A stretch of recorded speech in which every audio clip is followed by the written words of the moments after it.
Hey guys, welcome to A Drink with Pops.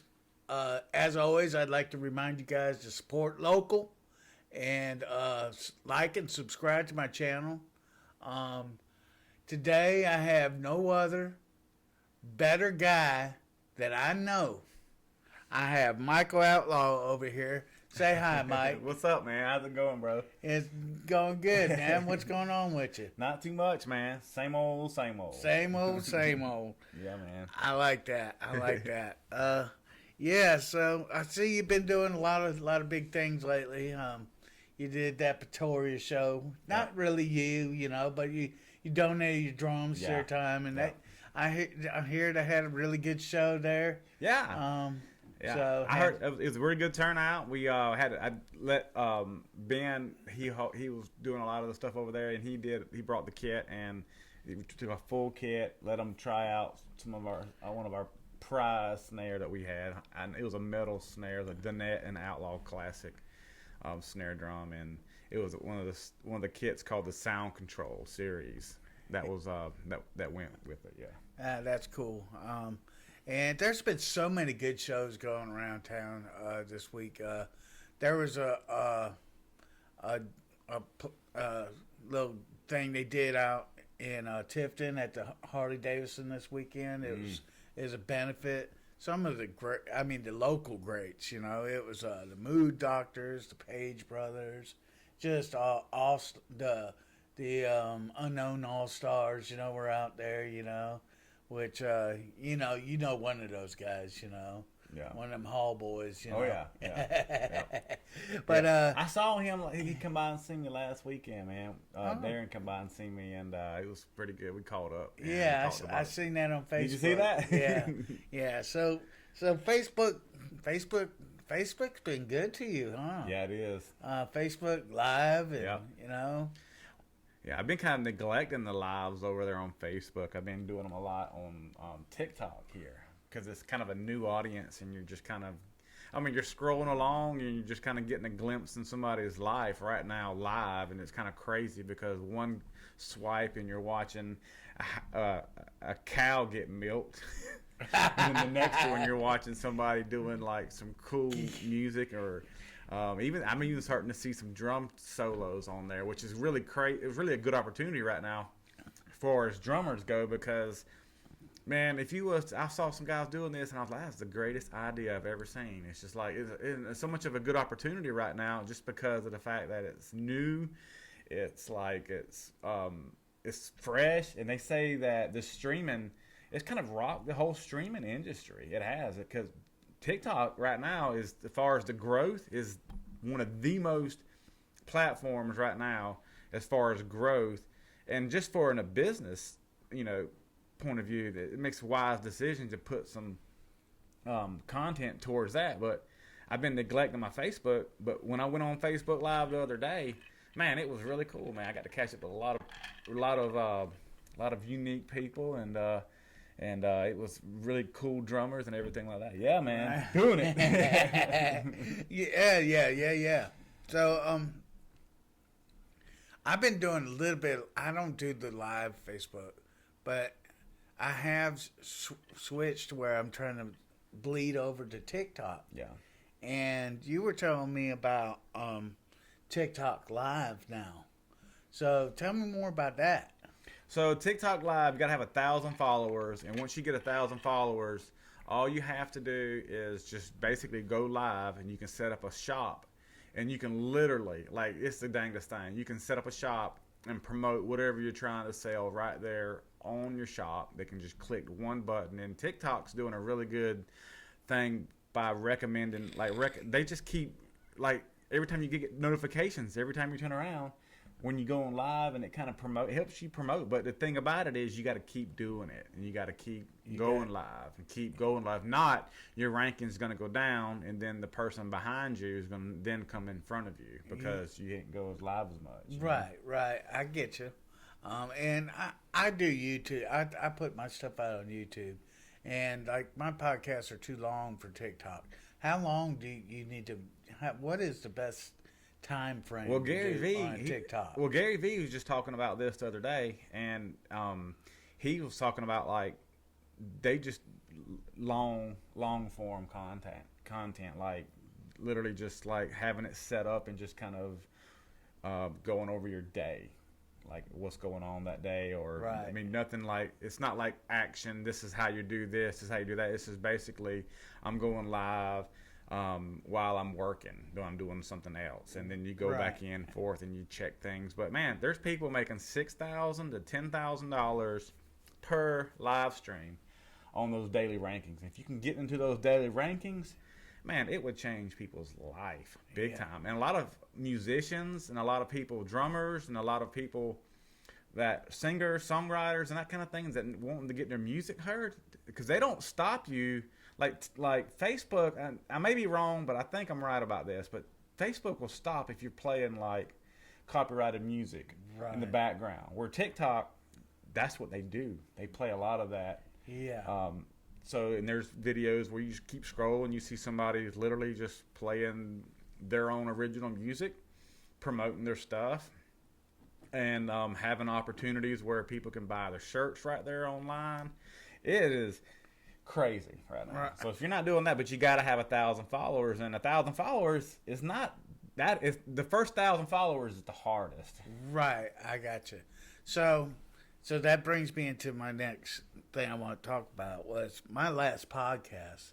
It was a lengthy podcast. I reviewed Tal Wilkenfield, awesome girl bass player. And my video was probably 25 minutes. My podcast was probably 25 minutes, but I had clips of her, playing bass, and she is phenomenal, by the way.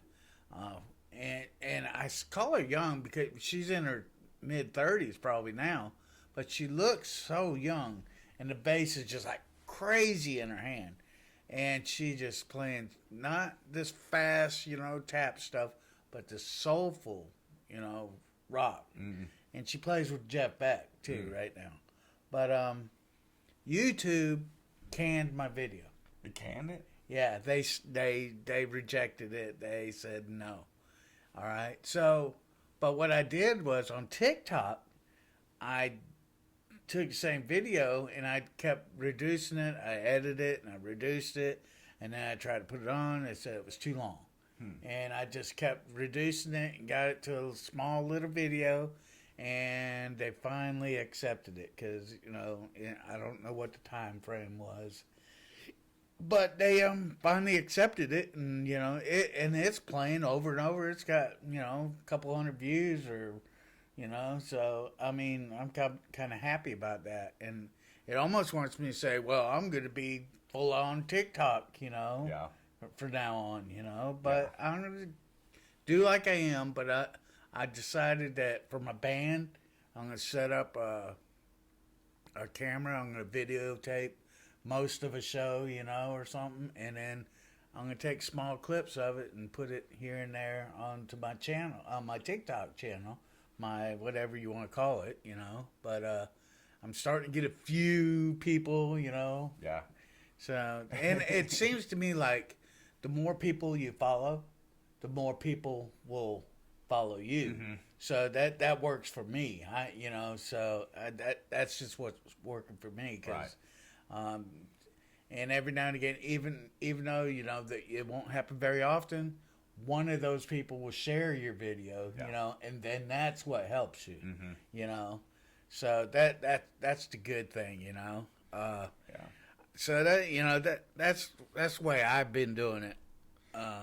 Yeah, these algorithms are kind of crazy right now, and what I'm really seeing is like consistency, like going live at the same time, upload your video first, and then go live right behind it, so it pushes that algorithm to be able to kind of help. But I see people going live that have 3 million followers, all right, and then I'll see somebody go live that have like 5,000 followers, and a lot of the times they won't be too much difference in the stream on how many views they'll get because of the amount of people that follow. You would think that the person having 3 million followers would have tremendously amount more live views, when it don't, because TikTok is really pushing the live stream for the creators right now, and they're paying them too. They're paying them, yeah. So I wonder if there's one of those things like Facebook used to have where you could buy your, likes, and buy your. Yeah. I hadn't seen that yet, but yeah, I haven't seen that either. But I'm sure there is. And then there's a lot of like I've got involved with an agency, but I quit. I stopped there. Like I had an agency contact me on TikTok and want to really start promoting their stuff, and I didn't really want to get involved in that right now with the agency. I'm not. So I basically just was like, this is not for me. And what they kind of do, and it's kind of, and I hate to say it like this, but they kind of fluff it up. So on the TikTok lives, is basically you have like these battles that come in. These battles come in, and to be able to battle these people, you have to have a cloud of followers that will actually help and support and like your channel, because then it makes you fight against other contendants, with the likes and everything like that. And what these agencies do is they go in there and they get in there and they'll get in there and almost kind of fluff it up. Like they'll put down this amount and make it to where you're like a big deal in front of these really big TikTok guys. And it's almost kind of like, and it is kind of like a game. It is like a game, and I ain't even writing no games right now. I want some seriousness, man. Yeah, I mean, I'm not into all that fake stuff. So, and all you're doing is making them money, and they'll tell you straight quick, like you're a contractor for TikTok. You're working for them. Yeah. And they will recommend you more so than anything else, because I've been posting content on a lot of these platforms for years. And, and it's hard to kind of get traction on these things, especially, because it's so complicated and so competitive. There's so much, everybody's doing it now, Yeah. And there's going to be a lot more competition in the live stream. Let's watch and see in the next few years. They say it's about like it was in 2013 when the live streaming got really big. That's what Gary V was talking about, because he did an episode on his YouTube channel, was talking about it. And it's a big thing. It's a real big thing, and people are sleeping on this opportunity right now. Yeah. And these other platforms are kind of getting the word about it. Especially like Facebook, they're getting where you can put these stars onto it and everything. Yeah, I mean, so Facebook's going to be the next thing. So, and that's why I'm going to start doing some live things on Facebook, and I'm also going to record them so I can edit it later. You know. And so lately, people been posting videos of my band on Facebook, but I cannot figure out how to download those videos for my own use. I think they got some kind of block on that, so you can't do that. Well, this is all you got to do is get your phone and screen record your phone, and that's all you got to do is screen record your phone. You got it. That's what I do. I screen record my phone, because you do have to go do if you really want to download the right thing and try to do all that. But if I'm just going to using it for clips, and I'll do it with my own content. Yeah, I'll go on there and screen record my last YouTube video. Okay. So I'm gonna have to come get a lesson from you about screen recording. Screen recording is a valuable thing for me. It is, because that's it. You can get. Don't try to teach me anything right now. I'm already drinking, so. Yeah, me and my wife, we decided we're taking a break from drinking for a little bit. We're gonna take a little break from it. There ain't nothing wrong with that. We kind of got sometimes you gotta sit back a little bit, and kind of evaluate where you're at with everything, and not to say I'm quitting forever, but we're just taking a little break. Well, and I understand that, because I did my calculations. I've been trying. I'm here lately at my age. I'm trying to be health conscious, and I always seem to was able to keep a certain weight, and I started drinking regular not too long ago. About a year ago, probably every day. Every day I'll have at least a drink. Maybe I'll miss a day or two here and there, but my weight's always gained. And now I figure out that alcohol has so much sugar in it, and that's where my sugar is coming from. Right now. Yeah. And so I'm gonna have to just give it a couple months break. Yeah. Lose a few pounds, and then try to do it, just socially. But It's hard. You don't have to do it. You know, Especially like when you get a hard day. It ain't like I'm an drinking alcoholic or wine. anything. I just like to relax and have a drink. Feel good, yeah. So It's been a long day. I'm gonna come home, and I love it. I do, because especially beer, man. I like having. My dad, he always drank a couple beers every night. He had at least. Mama wouldn't never let him have no more than 3 beers. Yeah, and that's fine, But it always kind of kept him relaxed. But it does kind of keep you with a nice fluffy beer belly, So. Nice fluffy one, huh? Nice fluffy one. It's a good. They have a lot of benefits in beer bellies, do now. They have little workstations. You can work right on top of them. You kind of, Right. They got tons of benefits. So, it's so great to have you here on the podcast. Yeah, man. I want to tell everybody that I am looking for a permanent co-host. I'll try to do a podcast by myself. I used to do them with my son.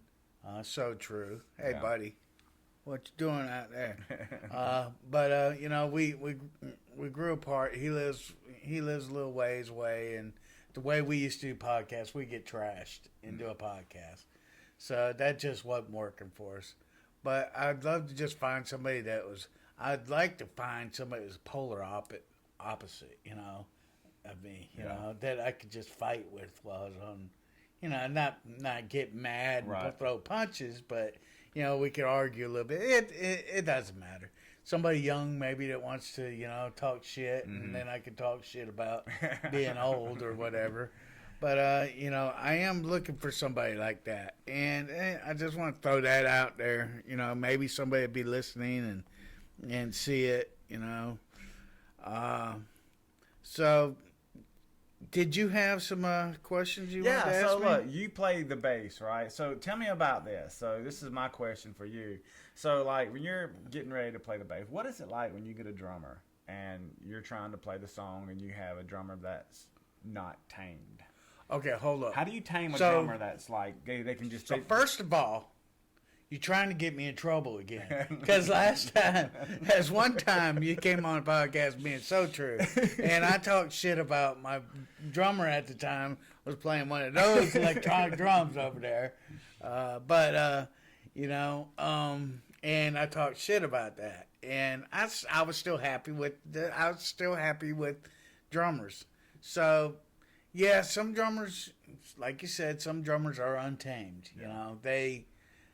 They're great drummers, and they just do a lot of fills, and they do that. They can put too much in real fast. They put a little much in, but I haven't really experienced a lot of that. I have experienced it, but not a lot of it.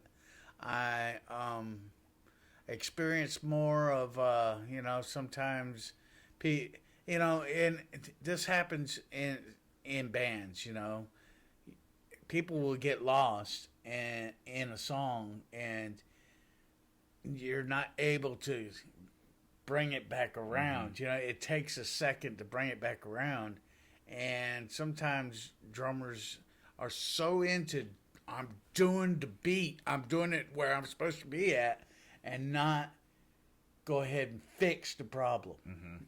So that's sometimes like the volume. No, like a timing issue, like somebody misses a cue, like a chorus cue or a lead cue or something, the end of a lead or something, and they go into the verse, and they're like, wait a minute, the lead guitar player missed the cue. Let me double up the cue, or something like that.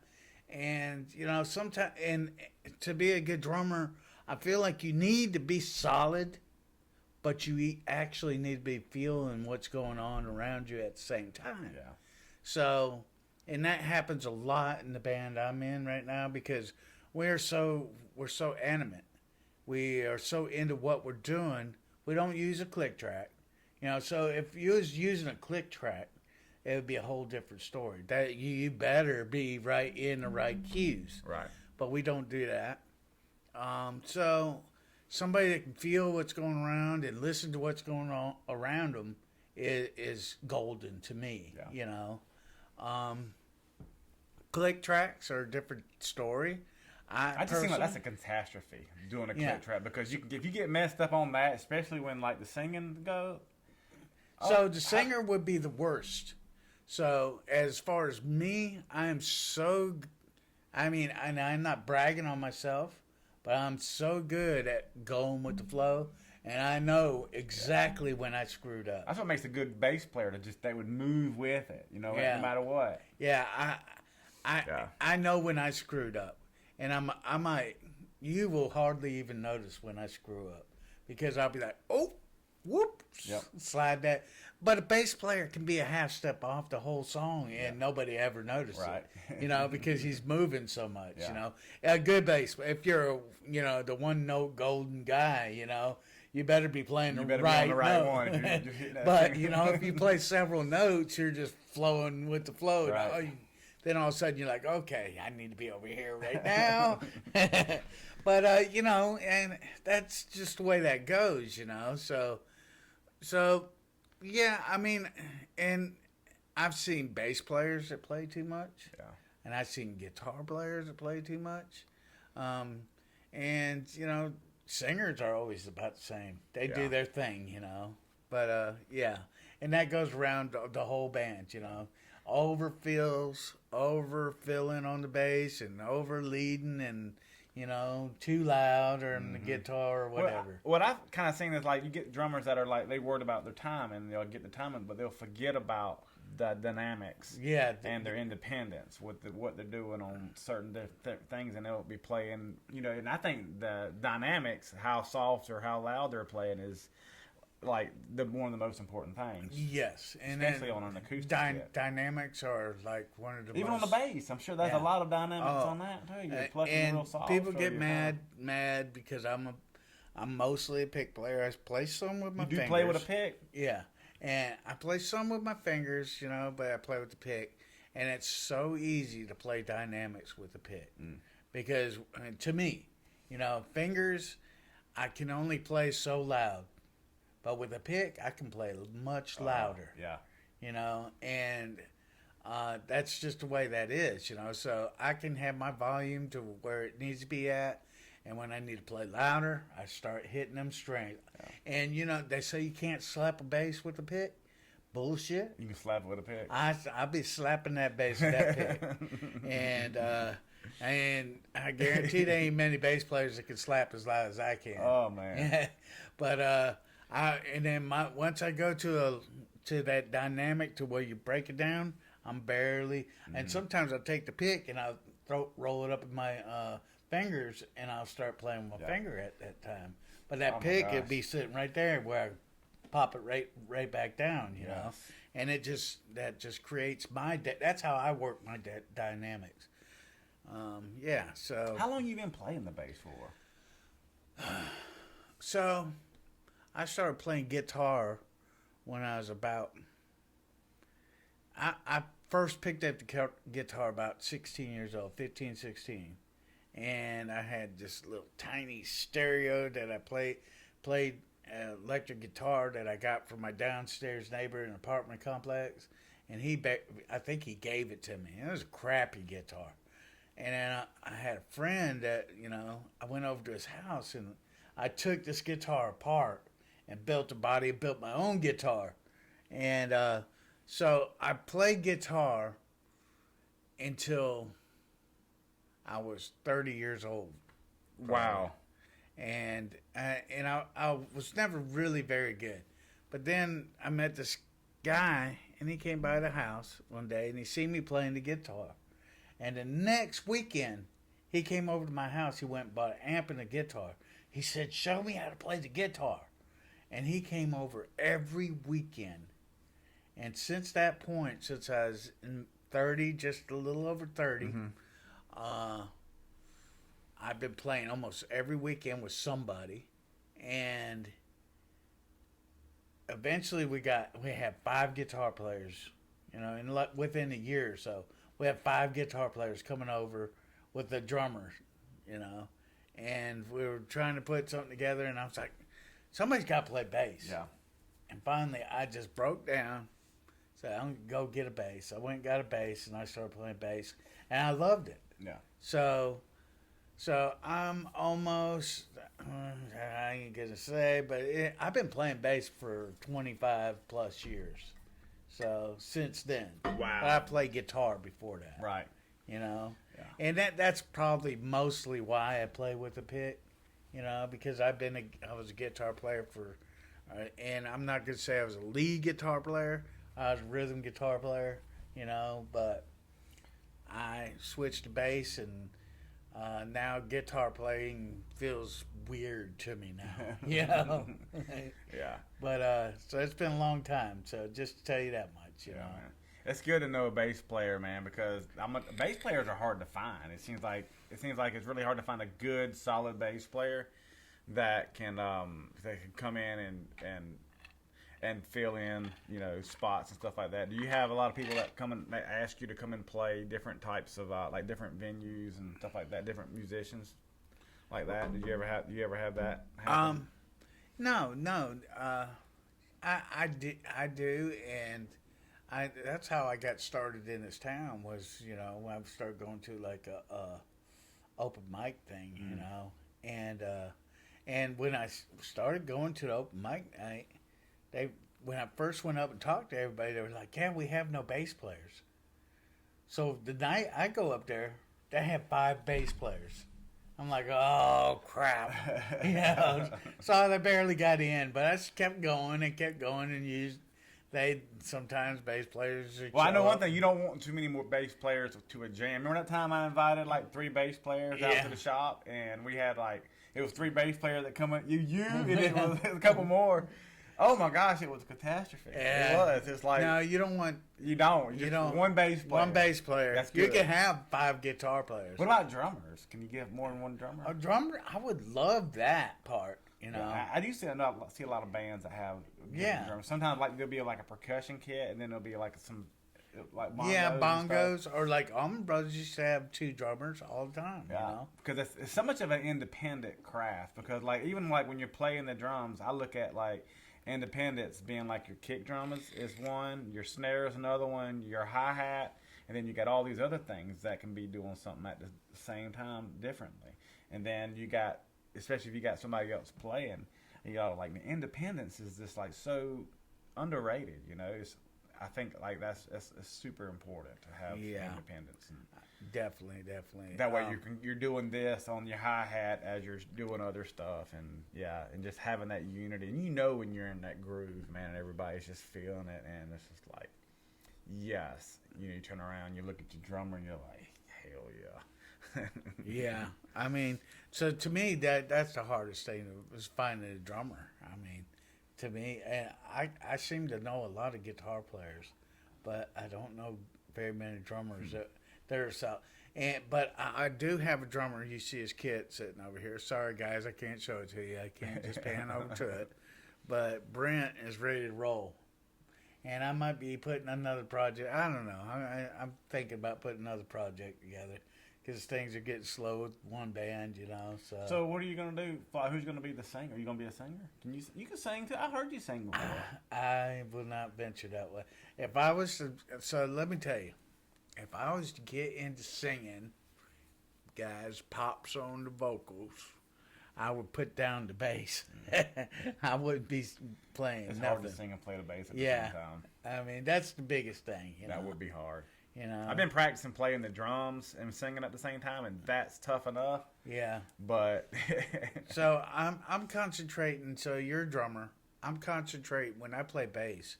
I concentrate on the kick drum beat and some of the beats in the drumming. Mm-hmm. You know, so that to me is what I kind of roll with. You know, and if we're doing a cover song and you're not playing the kick drum right, I can still make it work. Yeah. You know, and believe me, most drummers don't do the right beat. You know, they do what they have in their repertoire. Mm-hmm. Do you ever have to stop and say, "Hey, wait, can you do one like this?" Sometimes I have, and it's got me in trouble. They don't like that because I could be an asshole. You know, so I let them go, and those drummers are usually the guys that follow a guitar player more. and which is fine because the guitar player is playing the song like Yeah. it goes, and so I just make it work. I'll keep a good beat because you gotta follow the drummer or there will be no beat. That's true. There will be no solidness of anything. It'll be just a jumbled Backbone. mess. It'll be a jumbled mess. Yeah. So you kind of got to go with what they're doing, and you just got to hope that they can keep things going the way it should be closely.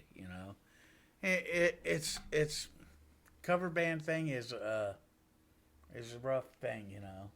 So y'all don't do no original music? You do original Right music? now we don't. So me and Matthew Williams used to have this band right here, Triforce.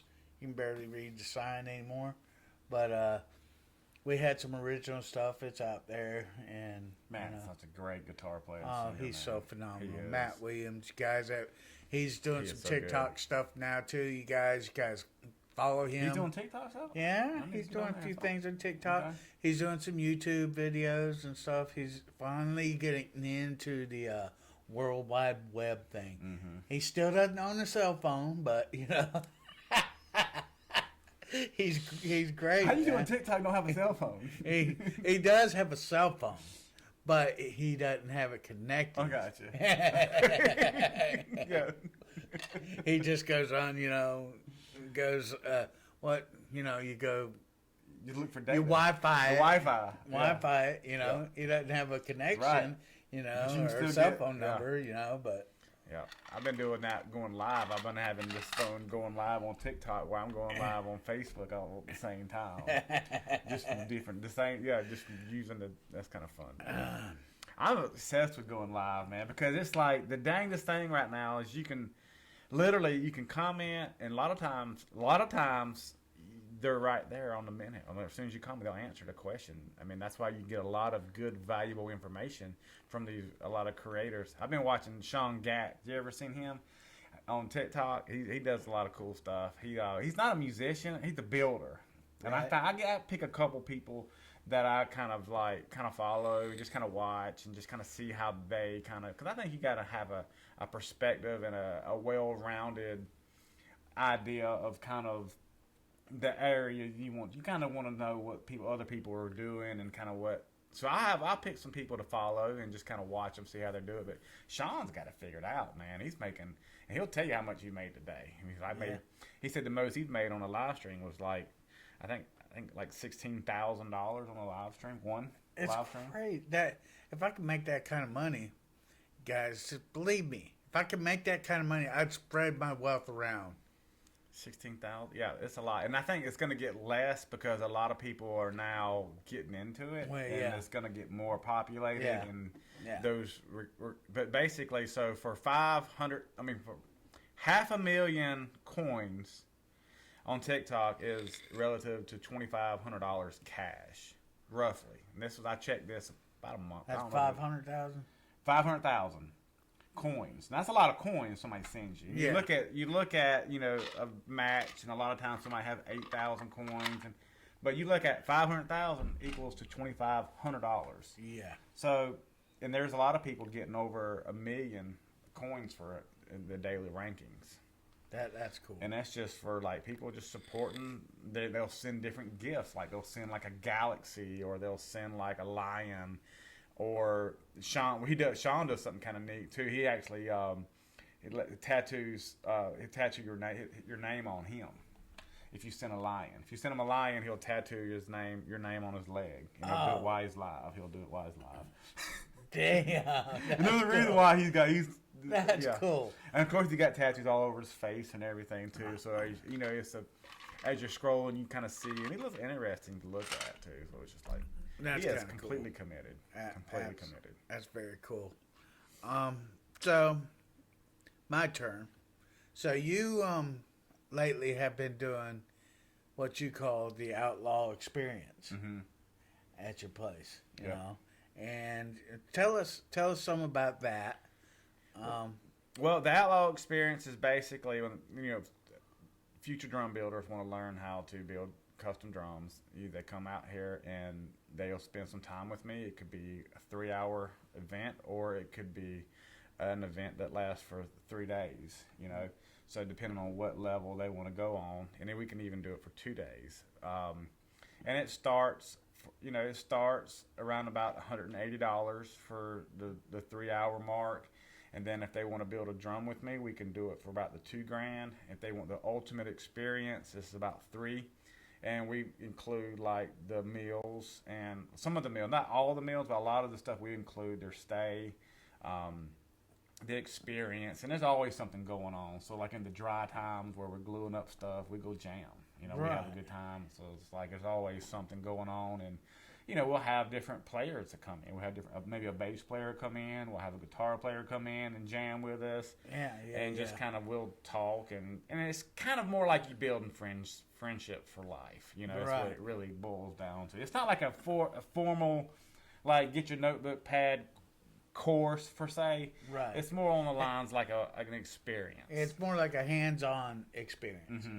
And so for the most part, because sometimes, you know, when you're using the saws, you know, you want to be careful, you know, with that kind of, I'll step in and do that because it's dangerous. Because if you're not experienced using table saw, you need to let somebody else do it. Yeah. You know, because those small cuts, some of the cuts on some of the woods are small. Putting a large piece of wood through a table saw is one thing, but a smaller piece, and I know because that's what I do and too. Kickbacks and all that kind of stuff, and boards that are twisted, they want to kind of bump back at you, and you don't know how to. Or the grain wants to pinch together. Yep. You get in some messes. But so he also, Michael also messaged to stay. He also has rooms to rent, and these rooms are awesome. They're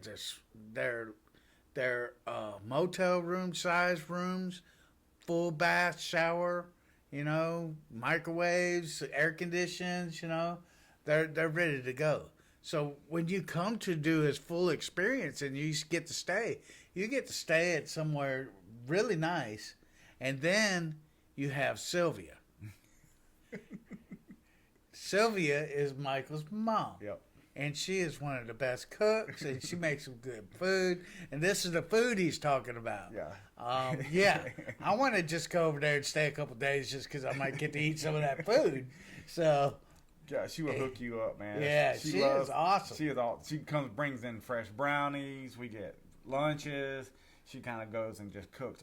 She caters. She really is a servant, man, and she loves to cook. I told Michael a while back that I retire here in a couple of years. I'll probably be over at the shop making a little extra money, but that ain't gonna be why I'm over there. I'm gonna be over there for the lunches. She hooked you up with some lunches now. She will.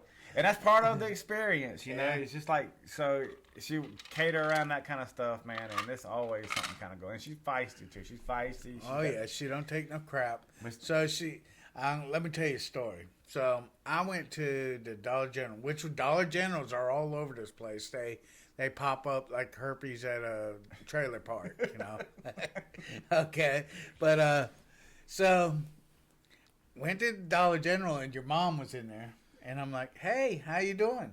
And she looked at me and she's like, "I don't know you. Don't talk to me." She was rude. She didn't recognize me because I was like in my full-out work clothes, my hat was on, and my glasses, and she did recognize. She was full-out, just defensive. She's like, "Don't talk to me." Yeah, do you want to talk about feisty? She said, "Don't worry about her in public. She's got herself covered." She's reared up. If she don't come with no bullshit, man. No. And once she realized, we talked for a few minutes. Once she realized, she started, "Wait a minute, I do know you." She got a little bit friendlier, But at first she was like, "I don't know you. Don't be messing with me. Don't even talk to me," Yeah. But it was great, Yeah, she's a little pistol. She is the pistol. But yeah, man, we definitely try to do that, man. We try all the states. We can accommodate up to 10 groups right now. 10 different groups of twos. That's cool. That's cool as anything. We're talking about putting together some sessions too, some drumming sessions. That's going to be next, and Okay. really kind of do some really help with the drum, supporting the drum community, and we're going to start doing some really cool giveaway. We got a really cool special giveaway that we're working on right now too, for a really amazing drummer that has just been in the drumming community for years and just helping a lot of younger drummers, and it's just one of the things that we can possibly do to give back, especially for through like the donations and stuff through TikTok and through other platforms. That's where that goes to be able to do that, because it's hard to just build somebody something and give it away for nothing. It costs a lot of money and time to do this. Yeah, I got you. So and we're talking about Sylvia. So Sylvia, I'm not gonna say she's much older than me, but we all have these old friends, right? So I want to talk about some of these older people that are out there, like Randy. Randy. Wisdom. Whoa, Randy, God. Wisdom. That finger right there at me, he's like, yeah, he's like, oh my God. So Micheal did this video, and you put it on TikTok, didn't you? Yeah. Of Randy, and this is like your first success of TikTok. Yeah, it was one of the first videos that went viral. So this guy, I know him too, because me and Micheal kind of do the same thing. We deal with old wood. We use wood misers, and we gotta have blades that need to be sharpened. Yep. And this is what Randy does. He sharpens wood miser blades. Yeah. And this guy is so cool. He'll come talk to you, and at first you're willing to talk to him, and you're listening to everything he's got to say and show you and everything. But after a while, you're ready, Yeah, Randy, it's good to see you. I got to get back to work. Gotta work, yeah, about 2 hours later.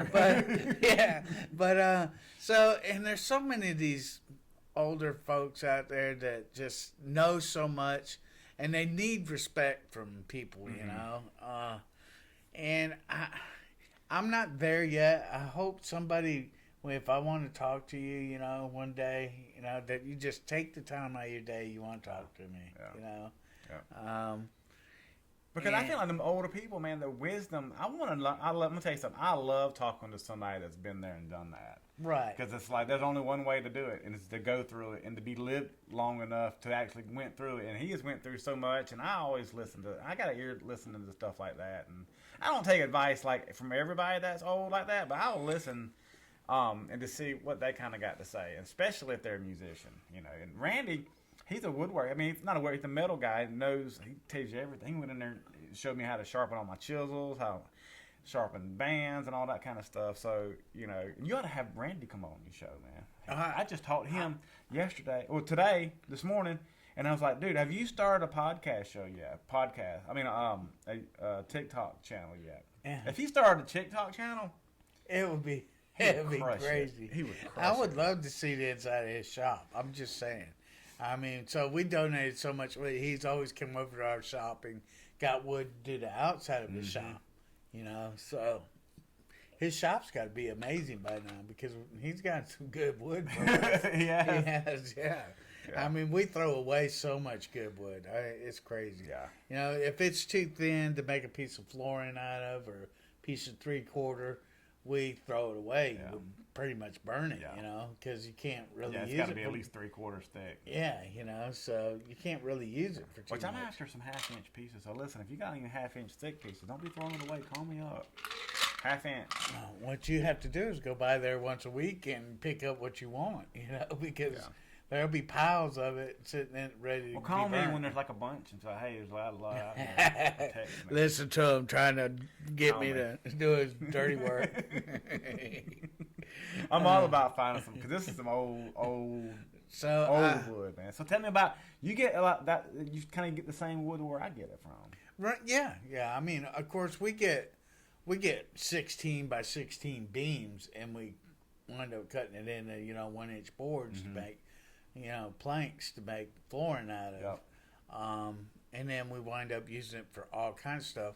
And then if there's junk wood, of course, what we do too, also on the side, is flip houses. And we take that junk wood that people think are junk, and we make gold out of it, because we'll put it on the walls, we'll put it on the ceilings, we'll put it on, And we do the same thing you Yeah. do. I seen your place, Yeah. you know. Yep. Your little his little Airbnbs, you know, Yeah. are dope. You guys would not believe this stuff. You need to check them out. But our houses that we're building and we're doing modular homes now too. So those are actually pretty cool because they're done in the same manner. You know, they're gonna have hardwood floors. They're gonna have you know, wooden walls, wood ceilings. You know, it's crazy. You know, and it's great for some. And the things like what you're doing, it's what I tell everybody.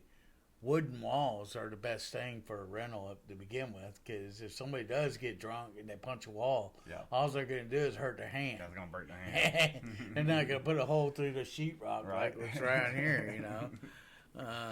Yeah. And not to mention that wood is kind of hard to find though. You don't just get it anywhere. You really have to have really good contacts to be able to get that old wood that was before the 1930s. And we pay a lot of money for the wood we get. So and you get a lot of donations, but we do so much flooring that we have to go out and find the real heart pine, you know, the real good heart pine. And the hardest thing in the world is to try to find it without knots, you know, no knots, you know. That's hard to do. Yeah, it's hard. You got so many nails in it either. Yeah, and so you might get some wood from us that has no knots, but it's going to have nail holes in it. You know, the nail holes are part of it. That's what antique wood is, you know. It's going to have nail holes. You can get it without knots, but it's still going to have nail holes, you know. Yeah.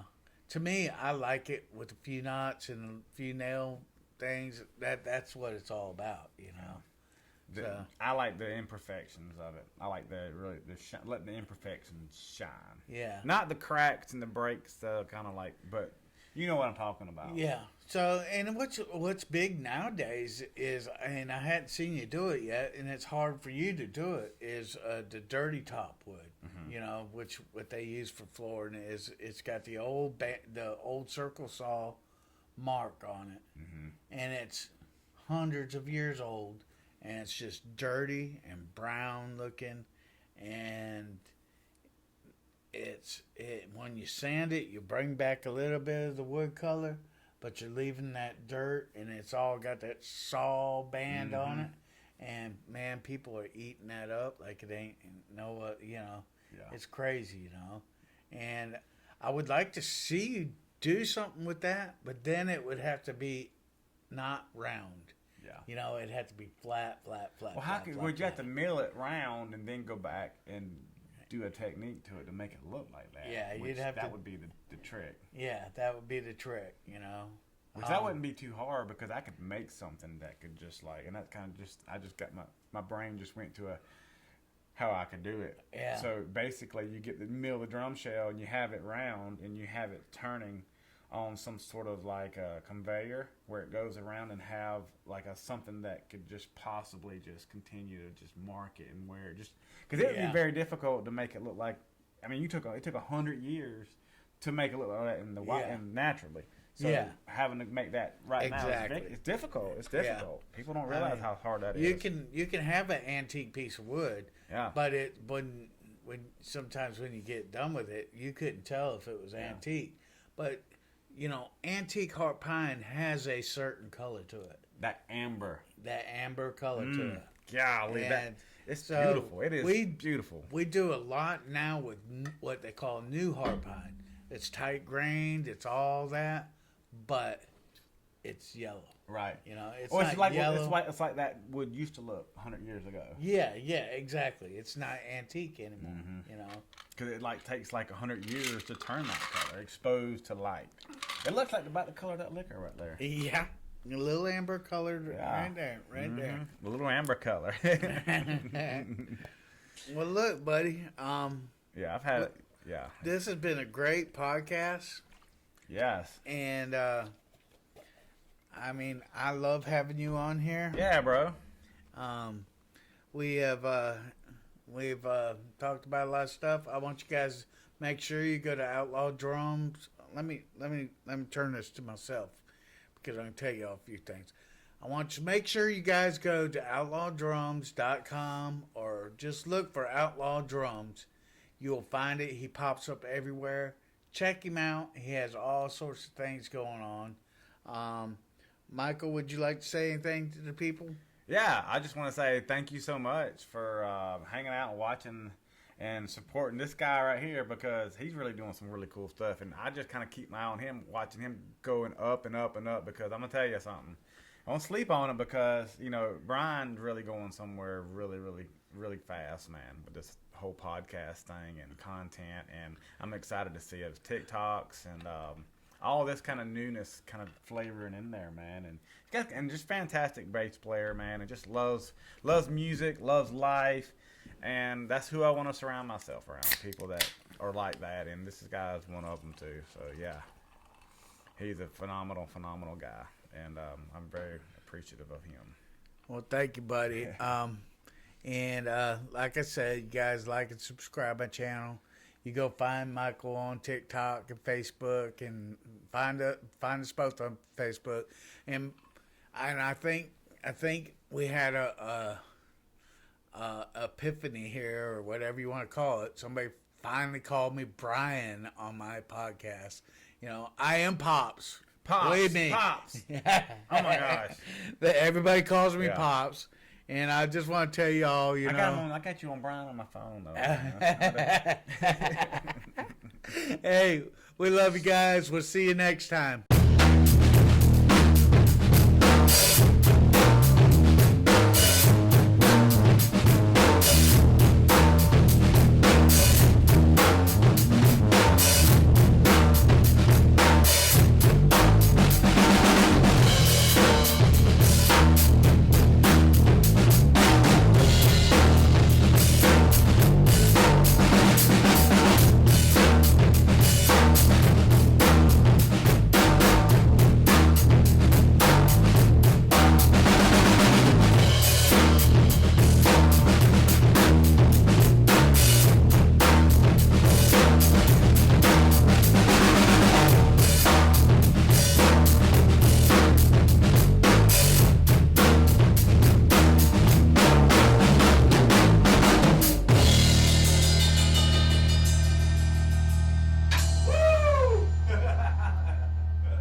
Snare sounds good, doesn't it? I adjusted it, man. Brent's so happy with that snare. That snare does sound good. That's Brent's kit right here? Yeah. When did you get an Outlaw kit? So Brent won that from Tay. He did? He won it in a magazine contest. Huh. He didn't buy it.